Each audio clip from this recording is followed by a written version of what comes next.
Hi, this is Kathleen from Bailey Academy, mom of five, homeschooling three of them, ages 9, 12, and 16.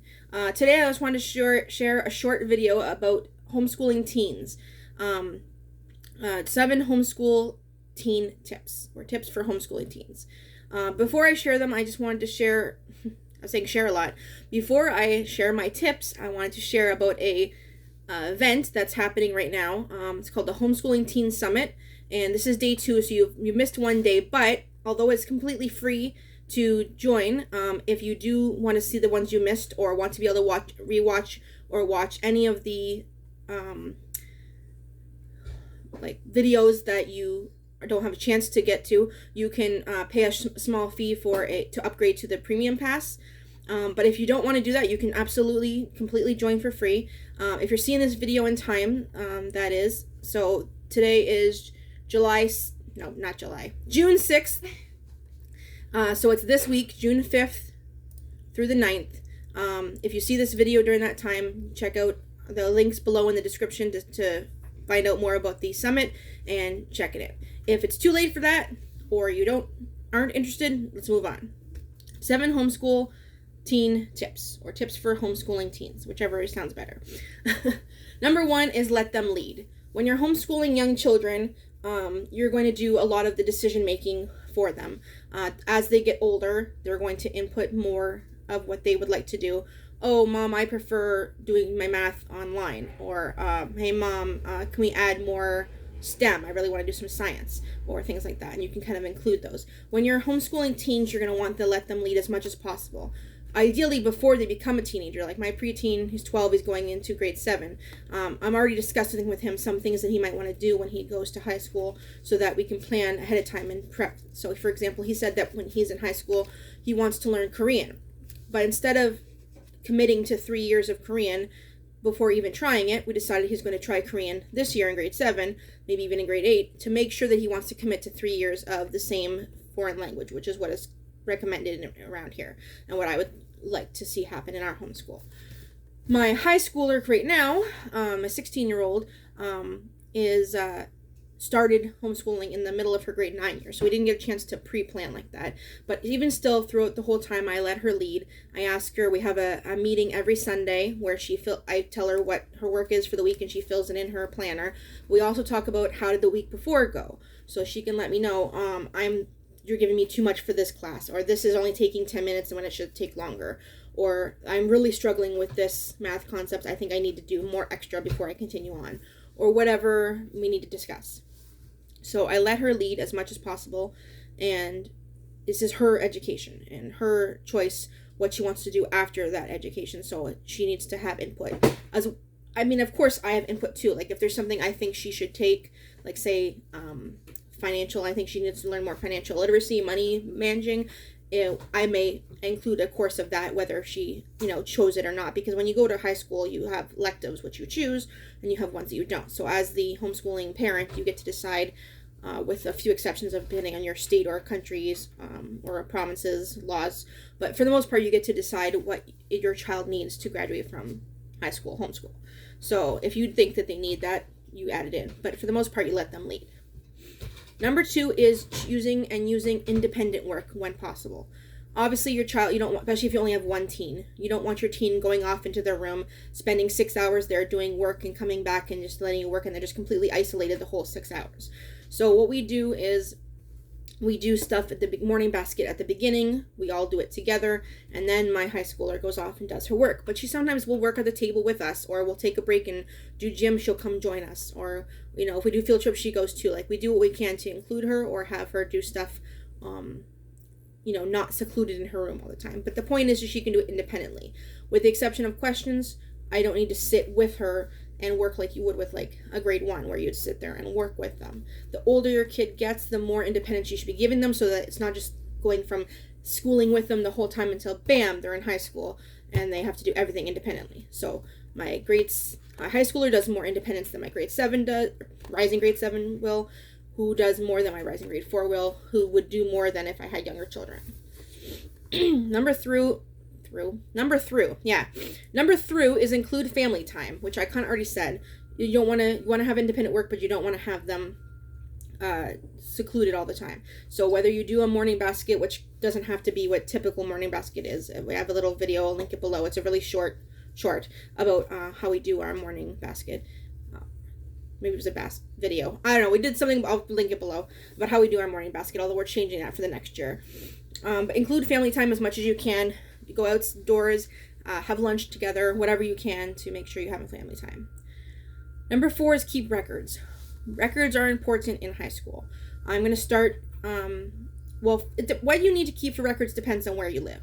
So your province or state or country will let you know what is required.